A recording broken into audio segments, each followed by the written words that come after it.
Hello, this is a video about the design process of a bow autocrafting machine for use with the AutoCraftingTable carpet mod extension. I'm going to go through the design process and some applications of a bow crafter. The first step is to place down a crafting table, of course, and after that, I will consider the possible recipes that I could use. So there's two possibilities for crafting bows. You could either use this recipe or one that's kind of mirrored from the previous one. Either of these should work, but in order to figure out what recipe I want to use, I have to look at the placement of the filler items. In case you didn't know how the mod works, items will enter the crafting table from left to right and top to bottom. So filler items are used to get the required spaces for a given recipe. For example, this recipe requires 2 filler items to get the ingredients into the shape of the bow recipe. The filler items need to be taken out at the end of the operation, so using more filler items than necessary will slow down the crafter. So I'm going to choose the bottom recipe as it has fewer filler items. The next step is to figure out the layout of inputs. I typically use droppers for inputs as they can be clocked twice as fast as hoppers, although hoppers should work as well. This is also the step where I figure out the size of the design. I'm going to go for a 3-wide tileable layout in this case, but it could probably also be made 1-wide if you have it go like this, with possibly the more complex wiring if you decide to make it 1-wide. I like doing 3-wide for the relative ease, and additionally, the 3-wide designs can still be just as fast as 1-wide per block of width. For example, if you have a 1-wide design that outputs 1,000 items per hour, and then a 3-wide design that outputs 3,000 items per hour, they'd be the same speed, of course. With all that said, I just placed 3 droppers, one with sticks, one with string, and one with the filler items. Before moving on to the next step, I'm going to explain different methods to power a dropper without messing up the tileability of a machine. There are 2 ways that definitely should not be used to power a dropper if you want it to be tileable. First is hard or strong powering. An example of hard powering would be having an observer pointing directly into a dropper. This will cause any blocks next to the first dropper to be soft or weak powered, causing issues if it goes off at the wrong time. You can imagine 2 crafting modules here right next to each other, and if I hard power this dropper, it will also power the dropper in the other module, which will most likely break it. So an example would be right here. This dropper gets powered even though it shouldn't, if it is supposed to be tileable. The second way is soft powering a dropper from above, like this. This will quasi-power any droppers next to the first one, so if it receives an update in the wrong moment, it will also fire. I start the clock here. You can see that this dropper is the only one getting powered, so it appears to be tileable, but as soon as I update this dropper at the wrong time, it will also start firing, which will definitely cause issues. There are at least 3 ways to power the dropper in a tileable manner. And the first is from below. So you can see this block is being powered, and that will then soft power this dropper without affecting any modules next to it. Then the second way is powering the block horizontally next to the dropper. So this observer powering this block, which will then soft power the dropper without affecting this dropper here. And the third way is by intentionally using quasi-connectivity. To do this, you can just power the block 2 blocks above the dropper, so this block here, and then update the dropper using something like a note block. So as you can see, if I turn on this clock here, this dropper is being powered 3 different ways, and none of them will affect this dropper, no matter how many times I update the dropper.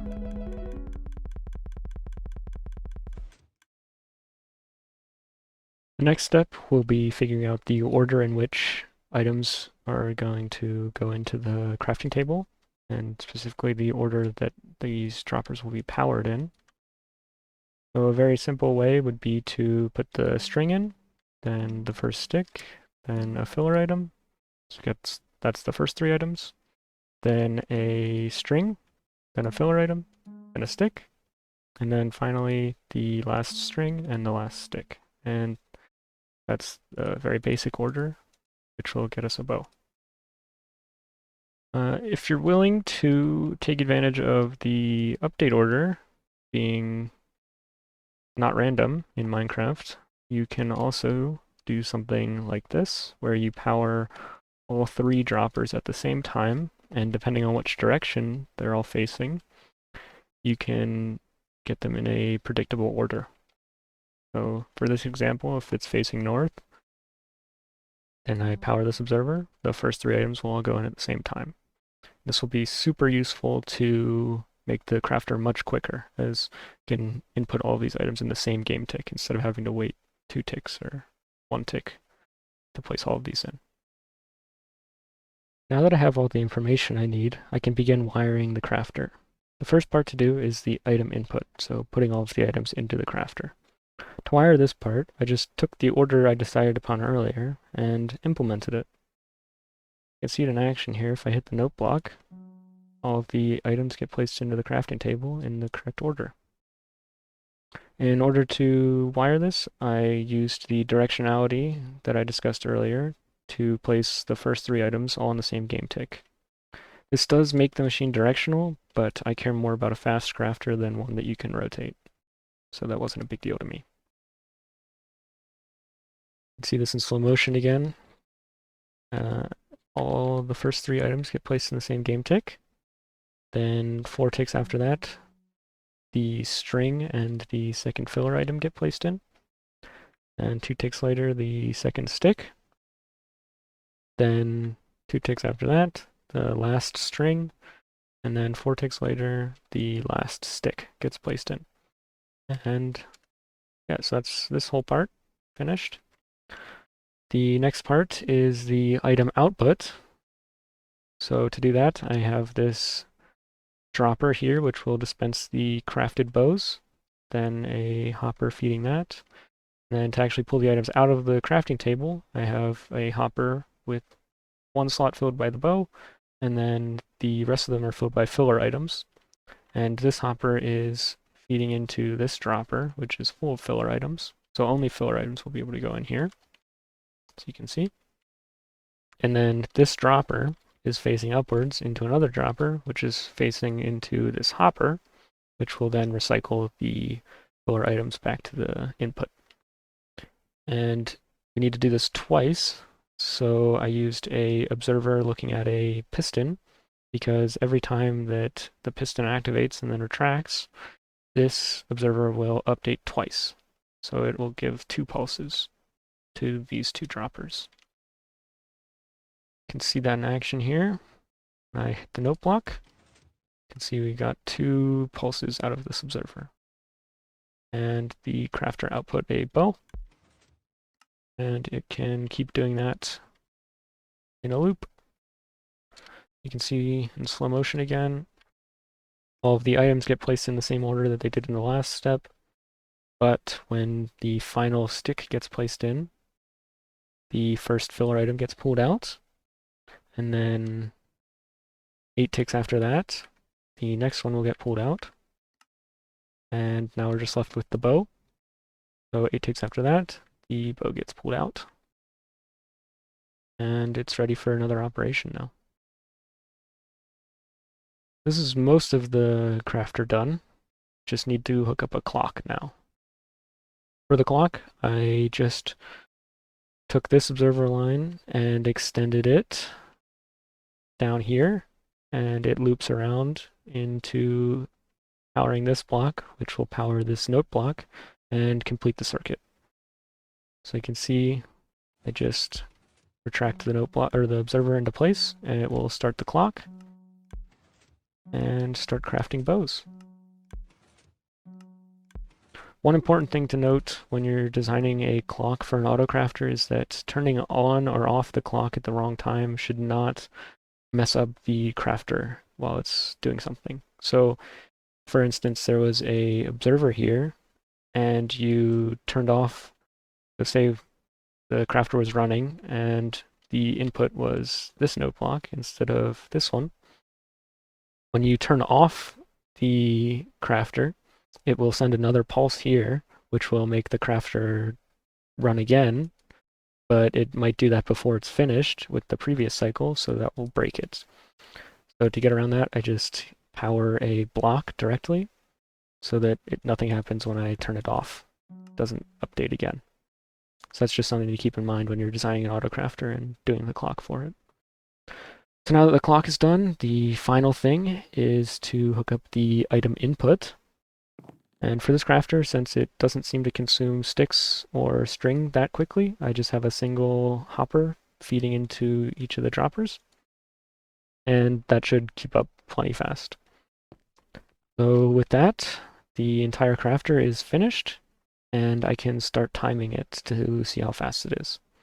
So in order to time it, I just start the clock with the game frozen, and then take a look inside of the crafter, and then I will take note of the first tick where there's items, and then I will count each tick as it keeps going, and then I will stop the count once the items go in for the second operation, and that should give you how many ticks the clock is, and then from that you can calculate the speed by dividing 20 times however long the clock is, and then multiplying that by how many seconds there are in an hour, and that will give you the total speed in output items per hour. So this machine is 32 game tick clock, which results in 2,250 items per hour. It is 3-wide tileable, just like I wanted. So I have 3 of them right next to each other, and it won't break. They're all operating completely independently of each other, all crafting bows. Now, the one thing that this crafter does have an issue with is the hopper hash order. That basically means depending on the order in which you place these 2 hoppers, it might break. Now, luckily, upon reloading the chunks, so saving and quitting or just running away and coming back, it will fix itself and it won't break ever again, I don't think. But it is something to be aware of. So basically, if I place this hopper in second, like this, I think, and I turn on the clock, yeah, it breaks horribly. So that's something to be aware of with this crafter. Now, the other thing that I don't really like about this crafter is that it only does 2,250 per hour. The whole reason I'm designing a bow crafter is to hook up to a dispenser crafter that I've created previously. And that dispenser crafter consumes 6,000 bows per hour and outputs 6,000 dispensers per hour. And so ideally I'd have a nice multiple of 6,000 at the output of these crafters, so I could just build, 2 or 3 of them in a line and then hook all of those up to a single dispenser crafter. I could simply slow this clock down a little bit to be 2,000 per hour and then just build 3 of them in a line and hook 3 of them up to a dispenser crafter. But I think it would be super nice if I could bump the speed up to, say, around 3,000 per hour, and then I could only have to build 2 of them to hook up to a single dispenser crafter. So that's what I'm going to try to do next. In order to make it faster, I tried to redesign a little bit of the item input. And take a look at that now. Goes to the last one. The same thing happens for the first 3 items and the next 2 items. And then 2 ticks later, this stick goes in. Then 4 ticks after that, the last string goes in. And then 2 ticks later, the final stick goes in. And in the same tick, the first filler item gets pulled out. But this is where something went wrong with my design, because the next thing that happens is all of the string gets pulled out instead of the next filler item and then the bow. So I either did something wrong here with the timing, or I just messed up the hopper hash order again. I don't know exactly what happened with this one, but I changed it up a little bit more for this design, and then it seemed to work much better. So take a look at this one. It should be even faster than the previous. First For the item input, all 3 items get placed in, then 4 ticks later, the next 2, then 2 ticks after that, the stick goes in, then 2 ticks later, the next string, so that's saving 2 ticks from the previous one, and then 2 ticks after that, the final stick goes in, and the filler items start being taken out. So that's a total of 4 ticks saved over the first version. So now all that's left is to hook up a clock to this one. It's basically the same exact thing as the last clock. And now there's a slightly faster Autocrafter. This one has the same hopper issues as the first one, but they're not really an issue, I don't think, as the final state should always be that it's working. This one, like I said, it saved 4 ticks, so it's down to 28 game ticks, which results in 2,571.43 bows per hour at the output, and it stays 3-wide tileable. This was a pretty good first step. The only issue is that it's still not at 3,000 items per hour, which is really what I want. And at this point, I just kind of decided to do the actual math on how fast it would need to be so that I could get 3,000 items per hour. And I found that number to be 24 game ticks for the clock. Will result in 3,000 items per hour. Now the problem with that number is that 24 ticks can't be done with a single hopper output, as 3 items need to be pulled out, the 2 filler items and then the crafted bow. And that will take 24 ticks, because 8 times 3 is 24. So even if we were putting the items in absolutely as fast in a single game tick, all of the items, it would still take 24 ticks to pull all the items out. And since I can't put all the items in the same game tick, the single hopper output is not going to work. So speeding up the item input isn't going to do anything if the output is too slow. That brings us to the third design, which is 21 game ticks. And I accomplished this using a hopper minecart at the output. You can see the hopper minecart here is basically serving the same function as the hopper in the previous design. But the thing about hopper minecarts is that they can pull an item out every single game tick. And that should greatly increase the speeds of the crafter. So pretty much everything else is the same. The only difference now is that it uses a hopper minecart. I did change a little bit of the wiring in the back here, and unfortunately that made it AB tileable. So you have to alternate the activator rails and powered rails up here if you want them to be right next to each other. But it's still much better than the previous design, as it now reaches more than 3,000 items per hour, so I can just slow it down a little bit to hook it up into the dispenser crafter.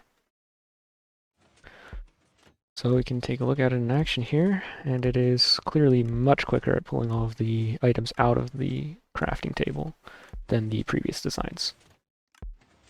In order to get a odd numbered clock, so instead of 22 game ticks, I used this scaffolding trick here.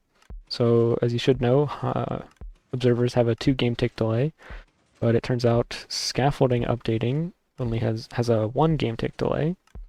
So basically what happens is when this trapdoor opens, this scaffolding here will wait 1 game tick before changing its state, so you can see it has the bottom part now, which this observer then detects and continues the clock. And so that creates a 1 game tick delay, which lets it be just 1 tick faster. You can see it being tileable here in action. Like I said, it is AB tileable, but it's not a huge deal, and it is crafting bows much faster now.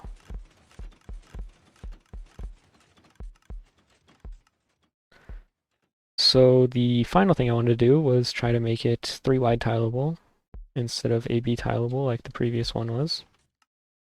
And I was actually able to do that by, instead of having these rails on top, I basically moved them down to the bottom. And it is now the exact same speed, but it is tileable. So this is the final design that I went with. And works the same as the previous one, it's just no longer AB tileable.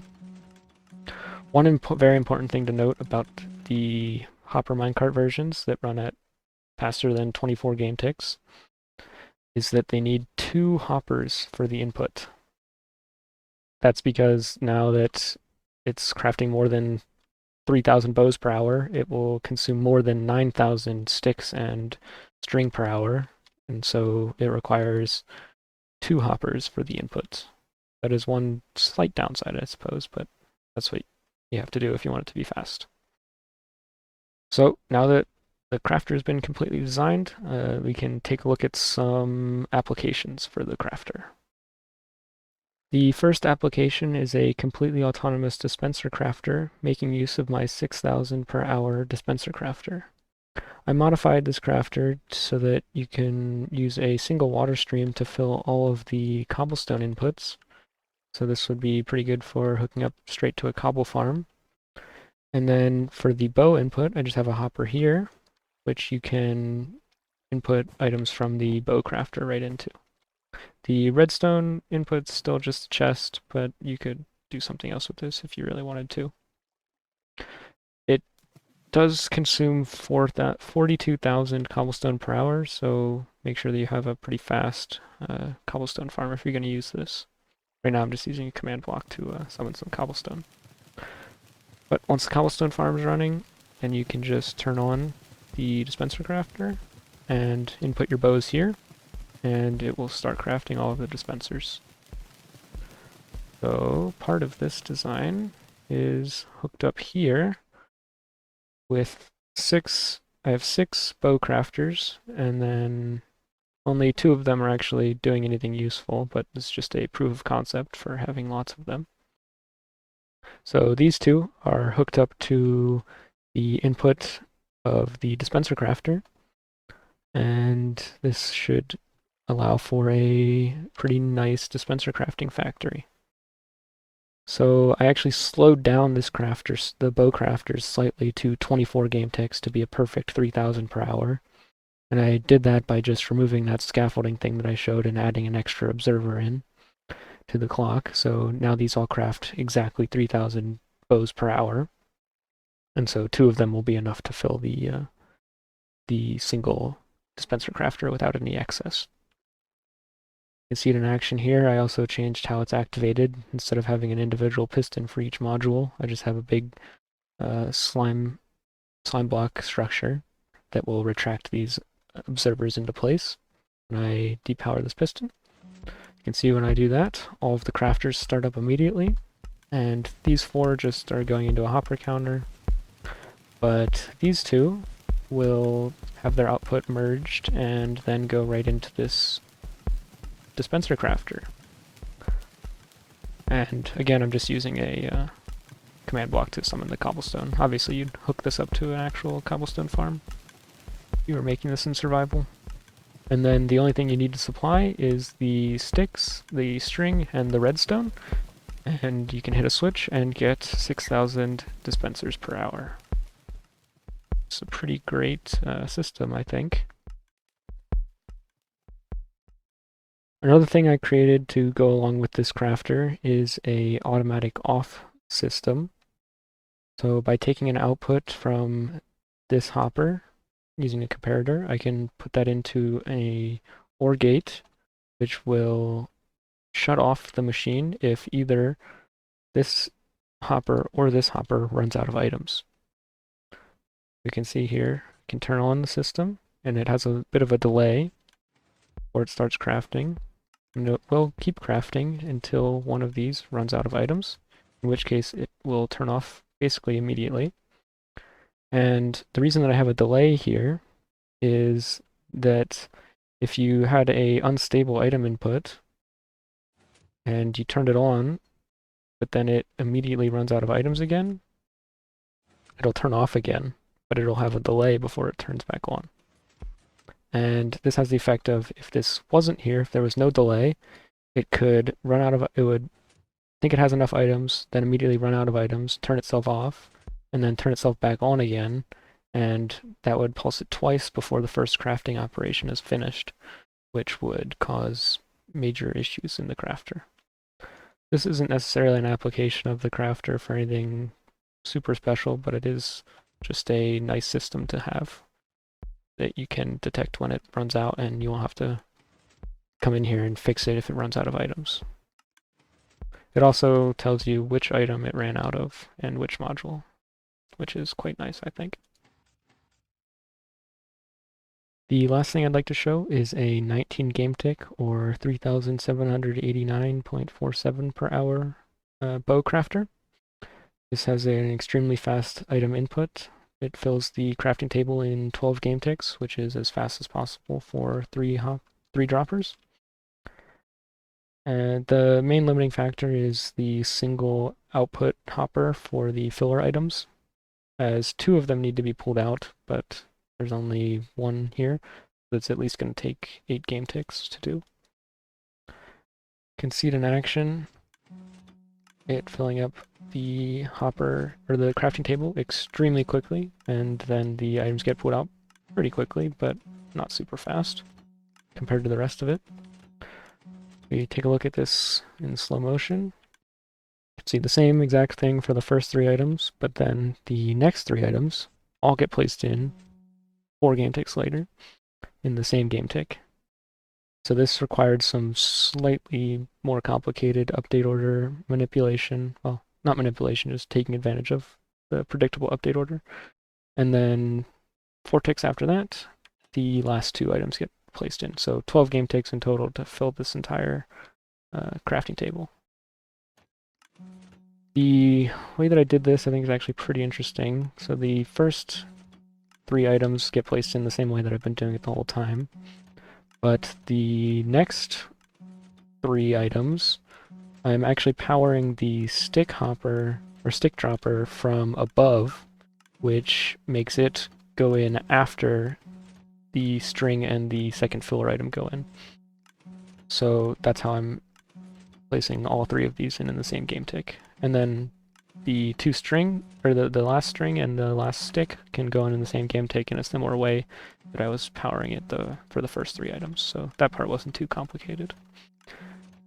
After that, I just sped up the clock a little bit and resulted in a 19 game tick bow crafter. I don't know what you would use this for, unless you had a much faster dispenser crafter or something, or you just shoot a lot of arrows. I don't really know what I would do with a anything more than 3,000 bows per hour crafter at this point, at least. That's a bit of the design process of my bow crafter, and also some applications for it. I hope you found this video helpful. Thanks.